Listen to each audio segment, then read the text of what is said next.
Hello, friends, and welcome back to the Product Fundamentals Podcast, Episode 11. So what? Well, you've made it. This is the final episode of this season on the history of software development methodology. We've covered a lot of ground for a topic that seemed niche at the outset. The origins of software engineering, waterfall versus incremental and iterative development, the background of management by objectives and OKRs, the Agile Manifesto and its precursors, alphas, betas, and A/B testing, Agile at scale, and the maybe death of Agile, DevOps, and even the history of the office and of working from home. After all that, in this episode, I'll try to make sense of that history and synthesize it into a few conclusions. I opened this season with the question, why do we make software in the weird way that we do? I've gone through a bunch of mental models to answering that question while working on this project. Sometimes it's felt like technological determinism. Other times I've felt the temptation of narrative, to ascribe the things I don't like to the influence of bad actors. But if we're being honest, I think that the reason we make software in the weird way that we do is mostly because of an evolving, generally workable, but often ungainly compromise between workers and managers as they both deal with rapidly evolving technology. The muddy Agile consensus, as I labeled the dominant de facto methodology of the industry in the preamble episode, is a cobbling together of odds and ends that each worked in some context, and then got universalized even as the underlying reality changed. Thus, we've ended up with accumulated bits from different eras and worldviews, and we've never really cleared the cache in order to see what still makes sense. Now, I'll be the first to admit that a conclusion of historical path dependency happened, and that's how we got to today, is not the most satisfying. But, to be fair, I did tell you up front that it was going to be a history podcast, and history almost always involves a bunch of path dependency and contingency. Beneath the obvious observation that the present was caused by the interaction of things in the past, though, are some observations or principles that I think can be useful to us as practitioners. I'll lay out 4. First, continuous exponential technological improvement has been critical to keeping our business from ossifying. Or, put another way, Moore's Law is what keeps this fun. Without ongoing technological innovation and disruption, the forces of standardization, routinization, and cost reduction would make software into a much less rewarding and fulfilling industry to work in. Exponential growth is amazing, and we should appreciate it. Historically, computing has enjoyed exponential growth curves for the transistor count on a processor, the energy efficiency of processors, bytes of storage on a disk, and the affordability of internet connection bandwidth. Unfortunately, these exponential growth trends don't last forever. Dennard scaling for energy efficiency and Kreider's law for the cost of storage have already broken down. Whether Moore's Law has already fallen or will soon fall has been a perennial topic for at least a decade, but it does have to end someday. Only Nielsen's law of internet bandwidth appears to be holding steady, and even that's a bit under its trend line in the last 2 years. To be clear, computing can and will continue to improve after these laws break down. Marginal sustaining innovations and occasional big breakthroughs will very likely still occur in a world without exponential improvement. Economies of scale and production learning curves will continue to yield benefits. Even though the continuous exponential drop in disk storage costs broke down around a decade ago, for example, storage is still much cheaper today per gigabyte than it was just a few years ago. But from the perspective of a software worker who wants to keep having a well-paying job while doing creative work, the end of exponentiation is concerning. Throughout this season, we've seen numerous attempts to standardize the process of making software, turning it into a routine job with one right way to work. That was the goal of the NATO conference in 1968, and was one of the motivations for Fred Brooks in the Mythical Man Month. It was the goal of the attempts at creating software factories in the 1970s, and it was the goal of the British and American standards that codified waterfall as the only way to make software for the government. This impulse to standardization generally failed because exponential growth in technical capabilities in a competitive market made a stable equilibrium impossible. Instead, we've lived in a rapid tick-tocking between complexity and abstraction in the methods and outputs of software development. It hasn't been rational or effective to lock down one right way to make software products, however much the bottom-line optimizing scientific management aficionados might have wanted to. If exponential growth in capabilities really does end, I expect that much of the fun, and the remuneration, of software will go with it. As long as there are streams of exponential growth, or if new frontiers of exponential improvement somehow open, those will be the areas to work on in order to have the best time. Second, neither technology nor market define a single way to work. As important as the underlying technologies have been in shaping how we work, they haven't been determinative of a single right way to do it. From the 1960s through at least the 1990s, there were thoughtful individuals, teams, and organizations working under a waterfall method, and there were thoughtful individuals, teams, and organizations practicing iterative and incremental development. These were very different ways of working, and while both evolved, they also each maintained their distinctive core ideas, which I'll touch on soon. Both Waterfall and IID were used at the cutting edge in the 1960s. Both faced the bureaucratized corporate markets of the late 1970s and 1980s, and both had to deal with the consumerization of software in the 1990s. The existence of two very different methodologies, competing for decades, across multiple waves of technological change, says that neither the technology nor the market in which we make software leads definitively to one way to work. One way to work may be better or worse than others in many circumstances, but people can persistently choose different ways of working while facing the same environment. This is true of other areas of how we work beyond software methodology. Firms using OKRs and using other management systems have stably competed for decades. Firms have embraced or avoided work from home for decades. Neither technology level nor broader economic environment have forced the industry to follow just one way. This means that we should remain humble and open-minded in thinking about how we will work in changing conditions. There is probably more than one way to do it, and the fact that a model has flourished for decades does not necessarily mean that it is the optimal one for any single context, let alone for every context. So if technology and market are not determinative of how we build, what is? My claim is the third principle that I draw from this season. How we work is largely driven by ideas and values. I posit that core values and ideas about the world make a critical difference in shaping methodology. In the context of Waterfall versus IID, the essential difference between the camps that motivated the choices was epistemological. That is to say, practitioners of each had very different senses of what was knowable. Waterfall was predicated on the idea that with enough planning, analysis, forethought, and documentation, incredibly complicated problems could be tamed and turned into manageable projects with clear timelines. If we're smart enough, and we do enough homework first, we can build the right things. Iterative and incremental development is anchored in a fundamentally different worldview. The difference isn't just we organize our work into 2-week chunks instead of bigger milestones. There's a deeper distinction at work. IID practitioners admitted and embraced the fact that they didn't know the right way to get to the destination at the start. We just don't quite know what's going to happen. Instead, they had to take smaller steps, try things, backtrack, and so on, until they eventually discovered the right solution. Peter Drucker's Management by Objectives is another fine example of the importance of ideas. Drucker fled Germany in 1933 and had his books burned by the Nazis. Then, when he writes The Practice of Management in 1954, he argues that businesses must simultaneously balance a plurality of goals, including those that are explicitly pro-social. He insists that companies organize their workers around broad objectives rather than specific orders. It's hard to miss the role of his core values in this theory. When Andy Grove reworked Management by Objectives to be increasingly quantified and stratified, he wasn't obviously advancing some truer way to run a business. Businesses were doing fine without the structure of quantified laddered OKRs. Grove was applying his aggressive temperament and analytical engineering brain to the problem of how to organize a business, and the modern notion of OKRs was the result. The values that practitioners bring to bear are determinative of how we work. In a big economy with lots of uncertainty, I think this should be freeing and exciting. There is not one obvious correct way to work. We can find other ways to do it that reflect what we value, and subject to the pressures of competitive markets, we can succeed in a variety of ways.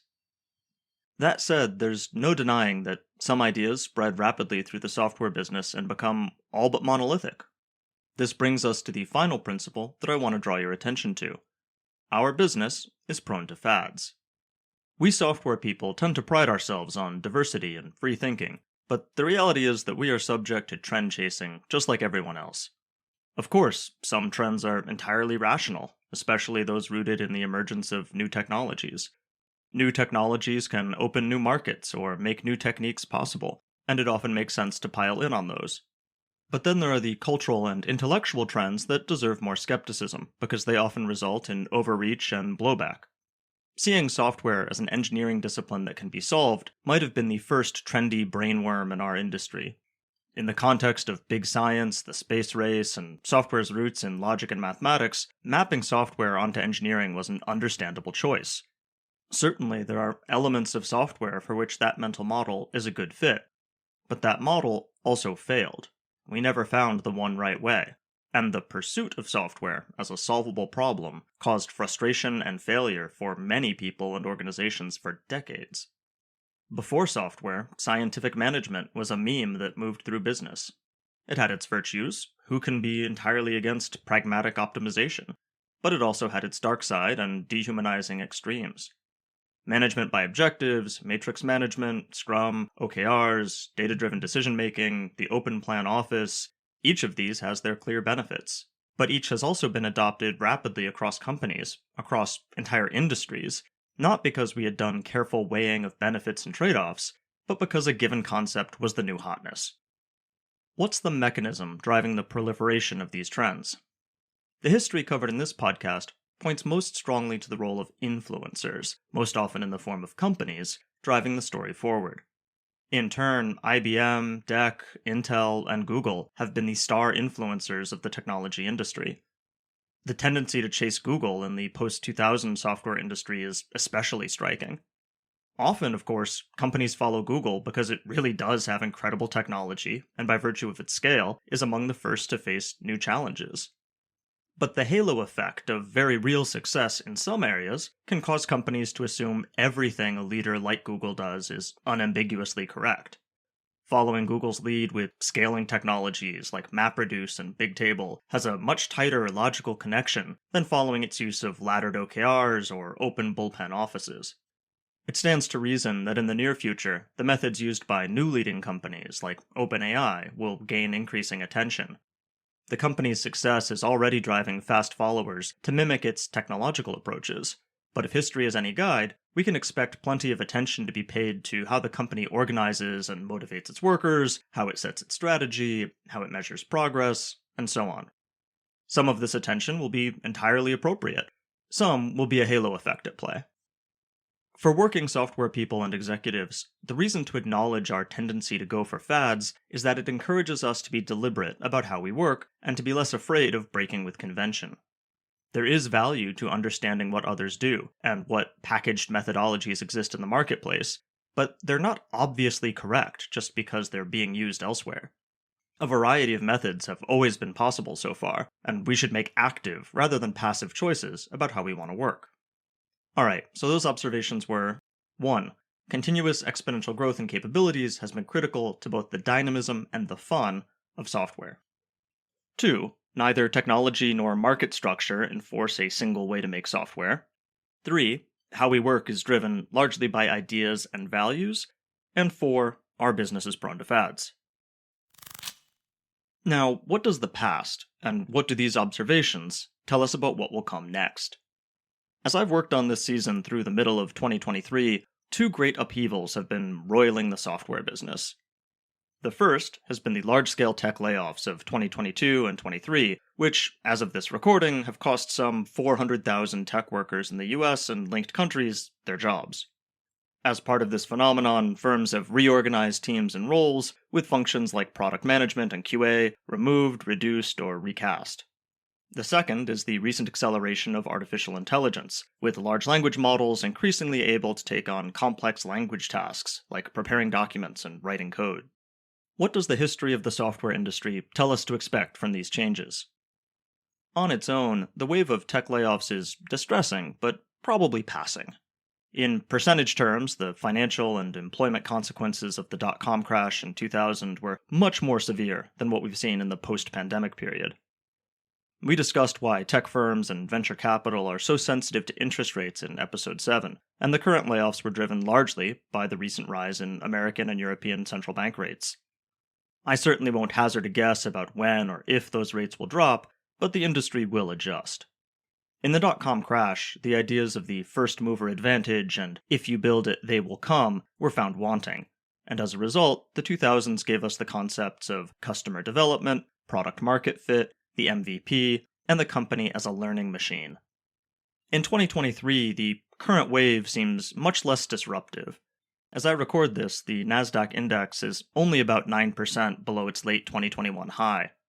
The tech giants and popular consumer tech firms, with the possible sui generis exception of Twitter, all seem to have survived the storm. With a much lower magnitude of disruption, the magnitude of resulting change will also likely be lower. That said, a prolonged period of high interest rates will have lasting impact.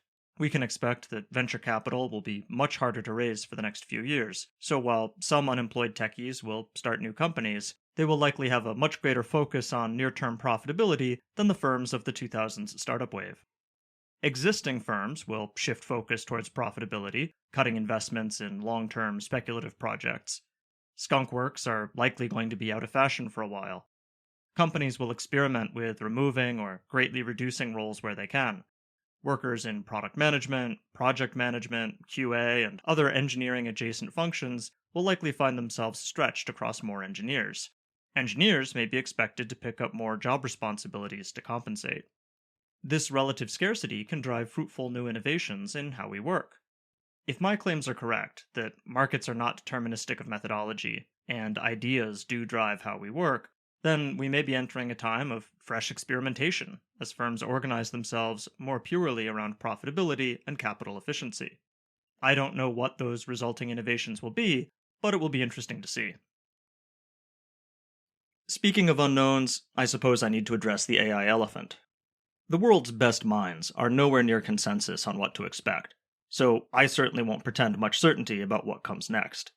But if we look at current technologies and imagine forward one iteration, generative AI primarily seems like a force multiplier and productivity booster, allowing individual developers and small teams to do more.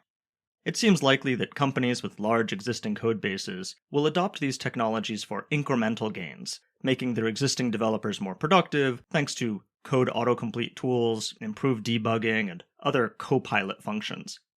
But for the near term, existing companies will likely have such complicated existing code bases that they will rely heavily on their existing human engineers, because the humans can see the big picture and ensure that the new pieces fit together with the existing systems. At this point, AIs still struggle to handle that much context. Thus, I expect existing companies will benefit from productivity gains, but that their core team structures and work patterns will be resilient for some time to come. People will still write spec docs in basically the same way that we have since waterfalling in the 1960s. We'll hold the same Scrum meetings and sprints that we've had since the 1990s, and we'll optimize for OKRs as we have since the 2000s. More interesting to me is how firms that are, for lack of a better term, AI native will work. As AIs transition from solving narrow problems to larger problems, instructions like create a messaging app will become more and more feasible. At least at first, the code may have redundancies and dead ends. It may not run as efficiently as it might. But the history of software shows us that abstractions can be incredibly valuable productivity boosters, as ever stronger technical foundations make the inefficiencies relatively unimportant. I decided not to cover Clayton Christensen's 1997 book, The Innovator's Dilemma, in this season, though if there's a season 2 of this podcast, that book will almost certainly get proper coverage. For now, I'll just give a lightning summary, which is that new technologies become disruptive to existing incumbents and spawn new high-growth technologies when they offer a way to deliver a radically cheaper product to customers, even if it's inferior to the dominant company's products in most ways. A new disruptive growth company's product just needs to be good enough in most ways, and then better in one critical way. In Christensen's world, that axis of advantage is almost always cheaper price. AI-native software companies that find ways to build good enough software at a fraction of the price of incumbent companies with large, expensive software engineering organizations could be a major disruptor to the software industry, fundamentally changing how we work. AI may not be ready to work at the frontier of what's just barely possible for some time, but it doesn't need to be. All it needs is to be good enough for a low end slice of the market, large enough to keep some small companies alive and innovating. It seems very likely that current AIs, or the next generation, will satisfy this criteria. Of course, speculating about the future of AI is incredibly fraught. In 20 years, maybe we're all living in an AI powered utopia, or an AI powered dystopia, or we're all nanobot food. Or maybe this was all much ado about a marginal technology that peters out quickly. It's impossible to say, and I'm very aware that just 2 or 3 years ago, some smart, if idealistic people were calling the crypto-fueled, distributed autonomous organization the future of everything. Predictions are dangerous, especially about the future. Here be dragons.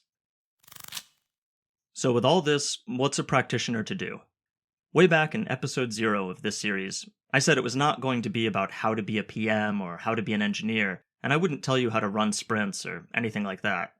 So, I won't, in part because that sounds both boring and presumptive of me to do, and in part because there is no right answer. And that's the big takeaway. We are all improvising. No one ever said, here's waterfall and I think it's good. Winston Royce never used the term, and while he did think he knew some good practices, he was an incrementalist by later in his career. The Agile Manifesto, for all its fame, is just 68 words about general values. It's not a prescription for a single way to work. After the manifesto, we had a roughly 5-year Cambrian explosion of books about how to Agile, followed a decade later by another explosion of packages for how to Agile at scale. So, we're all winging it in a sea of ideas, some good, some terrible, and plenty in between. As a practitioner, do what makes sense. Try out new technologies, because a few times each decade, something comes along that makes a lasting impact.